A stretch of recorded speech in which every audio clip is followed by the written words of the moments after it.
Shalom Akim. First and foremost, I want to give all praises to Yahweh, Bahashim Yahweh Shai, Bahashim Awahakadash.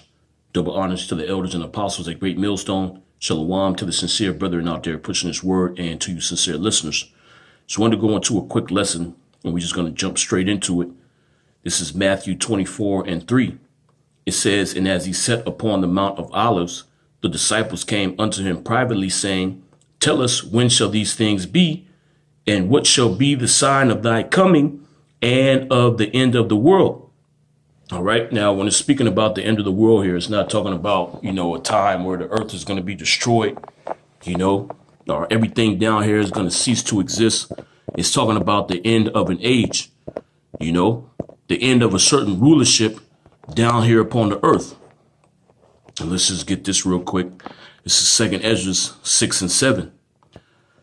It says, "Then answered I and said, What shall be the parting asunder of the times? Or when shall be the end of the first and the beginning of it that followeth?" So there's going to be a new world after this world is destroyed. Okay, after this world ends, a new world is going to come into play. Okay, the word world here meaning a rulership.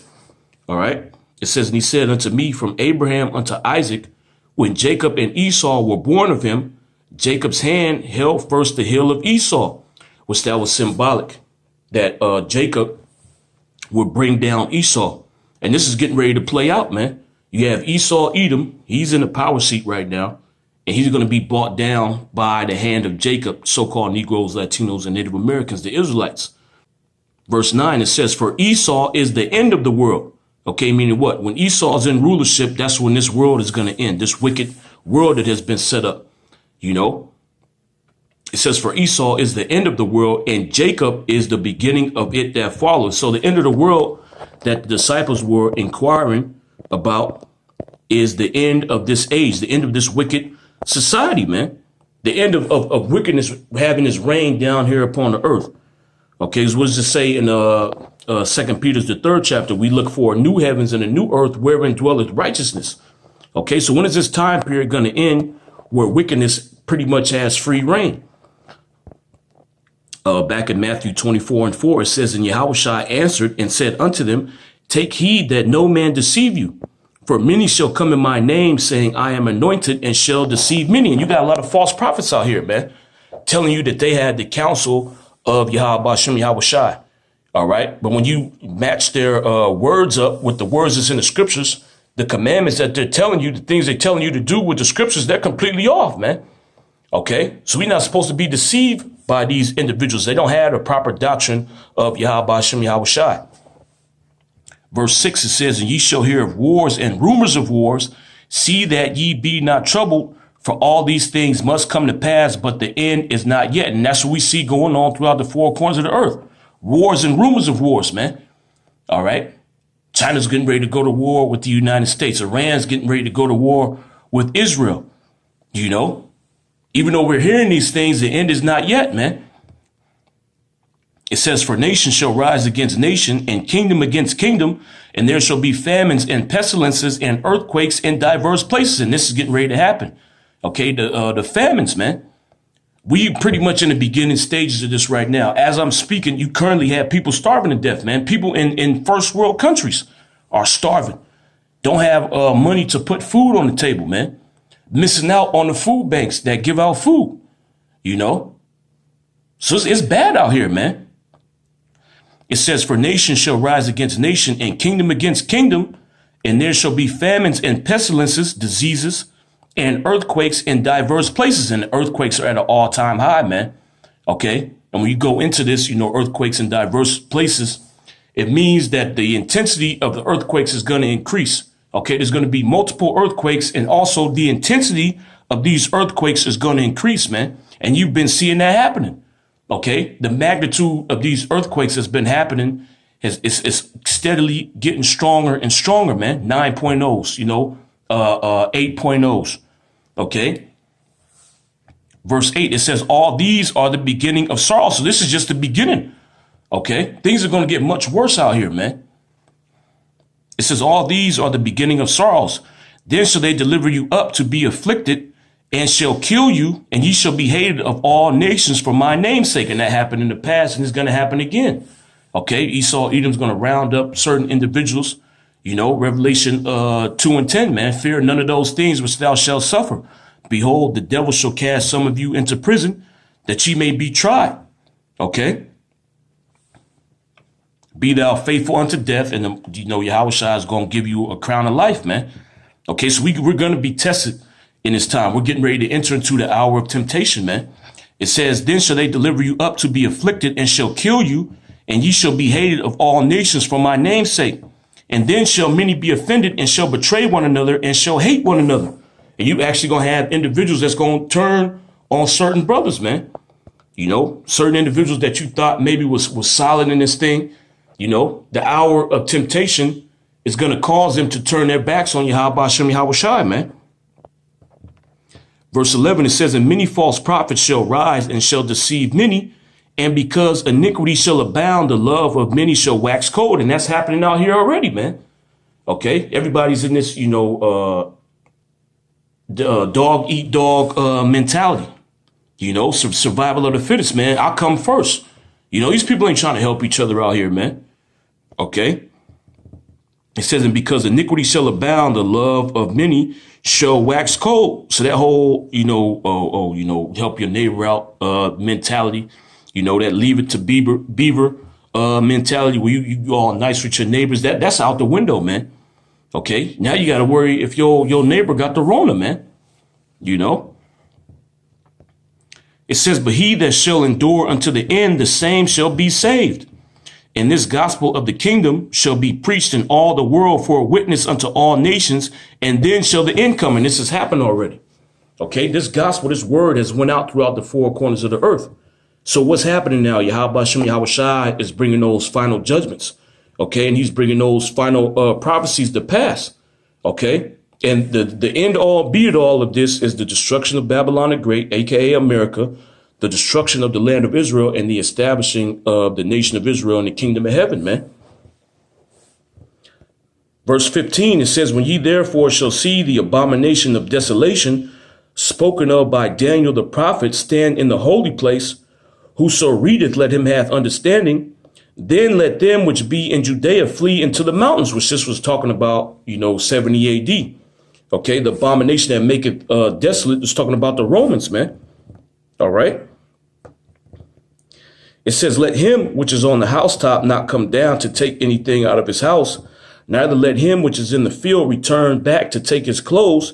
And woe unto them that are with child, and to them that give suck in those days. But pray that your flight be not in the winter, neither on the Sabbath day. For then shall be great tribulation, such as not was since the beginning of the world to this time, no, nor ever shall be. And these are the times that we're entering into. Okay, that great time of trouble that's spoken about throughout the scriptures, man. The great day of Yahweh Hashem Yahushai, Jacob's trouble. Okay, the time of trouble spoken about in Daniel, the 12th chapter. All right, this is the times that we're entering into, man. The hour of temptation.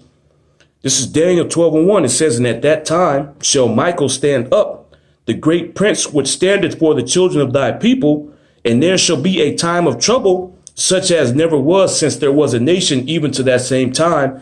And at that time thy people shall be delivered, every one that shall be found written in the book. And these are the times that we're entering into, man. Okay. That time of trouble is going into Esau, Edom, locking down his new world order, man. All right. The scriptures tell you in Revelation 12:12 that the devil's coming down upon you having great wrath. When you go into that word wrath, it means, you know, a drunken rage, man. So this damn devil, imagine you know, getting into a fight with somebody that's just drunk, you know, you can't talk them out of it, man. You can't talk to them and tell them you ain't got nothing to do with what's going on. You know, they rage that's directed towards you is completely miswarranted.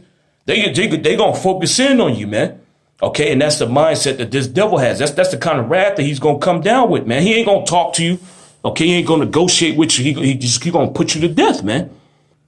It says, and there shall be a time of trouble, such as never was since there was a nation, even to that same time. And at that time, thy people shall be delivered. And that's really the only way we're gonna make it up out of this thing, man.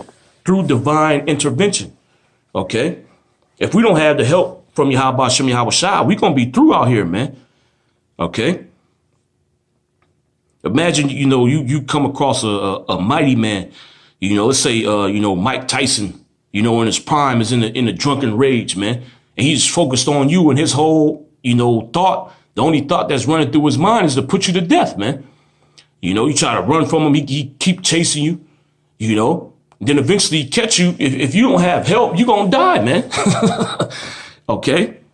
But Yahweh Shem Yahweh Shai is going to save us from this situation. All right. It says, and at that time, thy people shall be delivered, everyone that shall be found written in the book. And who are those individuals? That's the elect of the nation of Israel. Okay, those that have obtained mercy from the foundation of the world. Those are the ones that are going to be delivered. Because the reason why Yahweh Shem Yahweh Shai is bringing this wrath down here is for the wicked of the nation of Israel to be judged, man. You ones that have not hearkened to the words of Yahweh Shem Yahweh Shai. You individuals that thought this word was a joke, man. Okay, the Most High going to stone cold put you to death. Back in Matthew 24 and 21, it says, for then shall be great tribulation, such as was not since the beginning of the world to this time. No, nor ever shall be. And except those days should be shortened, there should no flesh be saved. But for the elect's sake, those days shall be shortened. And that's who's going to be delivered, the elect of the nation of Israel. Okay. And that's why the time is going by so quick, man. And that's why this damn devil, is making all these moves, because he knows that his time is almost up. So if he don't roll these things out, he's going to lose his opportunity, man. That's the reason why he, has this whole, Crown Vic thing going on, man. When you listen to the elites, when their reasoning behind, releasing this thing or, causing panic over the Crown Royal, they said this is accelerating their move towards the Great Reset, which is just another name for the New World Order. So they had to do something. They had to implement something to speed things up because their time is running short, man. Okay. Verse 23, it says, then if any man shall say unto you, lo, here is a Mashiach, okay, or there, believe it not. For there shall arise false anointings and false prophets, and shall show great signs and wonders, insomuch that if it were possible, they shall deceive the very elect. And this damn devil's getting ready to, raise people up, okay, with his technology that's seemingly going to have godly powers, man. He's going to be giving people that are blind, he's going to give them the ability to see again through his technology. And a lot of people are going to be deceived by these things, man. It says, behold, I have told you before, wherefore if they say unto you, behold, he is in the desert, go not forth. Behold, he is in the secret chambers, believe it not. For as the lightning cometh out of the east and shineth even unto the west, so shall also the coming of the Son of Man be. Okay, and that's how Yahweh Shai is going to come. He's going to come from the east and go towards the west, man. It says, for wheresoever the carcass is, there will the eagles be gathered together. And the carcass represents the Israelites, man. All right. The eagles are the chariots. So wherever the elect of the nation of Israel is at, Yahweh Shem Yahweh Shai is going to gather them from those places. Let's get a precept on that. Jeremiah 16 and 14. It says, therefore, behold, the days come, saith the Lord, Yahweh Shem Yahweh Shai, that it shall no more be said, the Lord, Yahweh Shem Yahweh Shai, liveth, that brought up the children of Israel out of the land of Egypt. But the Lord, Yahweh Shem Yahweh Shai, liveth, that brought up the children of Israel from the land of the north and from all the lands whither he had driven them. And I will bring them again into the land that I gave to their fathers. Okay. So wherever the carcass is, wherever the nation of Israel is at, the elect, there shall the eagles be. The chariots are going to pick them up from that place. Back in Matthew 24 and 28, it says, for whosoever, for wheresoever the carcass is, there will the eagles be gathered together. Immediately after the tribulation of those days shall the sun be darkened, and the moon shall not give her light, and the stars shall fall from heaven, and the powers of the heavens shall be shaken. This is going into the nuclear destruction, man. Okay, which this is going to be the final judgment that Yahweh Shem Yahweh Shai is going to bring down here upon the earth. All right. It says, and then shall appear the sign of the Son of Man in heaven, and then shall all the tribes of the earth mourn, and they shall see the Son of Man coming in the clouds of heaven with power and great glory. And this is what we're waiting for, man. And we are right around the corner from these things happening. Okay. It says, and he shall send his angels with a great sound of a trumpet, and they shall gather together his elect from the four winds of the end, Salakia. And they shall gather together his elect from the four winds, from one end of the heaven to the other. Okay. The elect are going to be delivered, man. And we are right around the corner from these things going down. Okay. We're at the end, man. And Yahweh Shem Yahweh Shai is going to deliver his elect. Guaranteed. All right. This is Luke 21 and 25. It says, and there shall be signs in the sun and in the moon and in the stars, and upon the earth distress of nations with perplexity, the sea and waves roaring, men's heart failing them for fear and for looking after those things which are coming on the earth, for the powers of heaven shall be shaken. And then shall they see the Son of Man coming in a cloud with power and great glory. And when these things begin to come to pass, then look up and lift up your heads, for your redemption draweth nigh. Okay. And we're right around the corner from these things going down, man. Okay. All you got to do is look at what's going on the news. Okay. We're in the midst of an economic collapse right now. We're in the beginning of the famine. Okay. This man is going crazy with this censorship on the internet, which is going to translate into censorship on the street. You know, the famine of the word is going to kick off. World War III is going to kick off. He's getting ready to institute the mark of the beast. Okay. We're at the end, man. Okay. And Yahweh Shem Yahweh Shai is going to deliver his faithful servants. All right. So with that, I'm going to give all praises to Yahweh, Bahashem Yahweh Shai, Bahashem Aruch HaKodash. Double honors to the elders and apostles at Great Millstone. Shalom.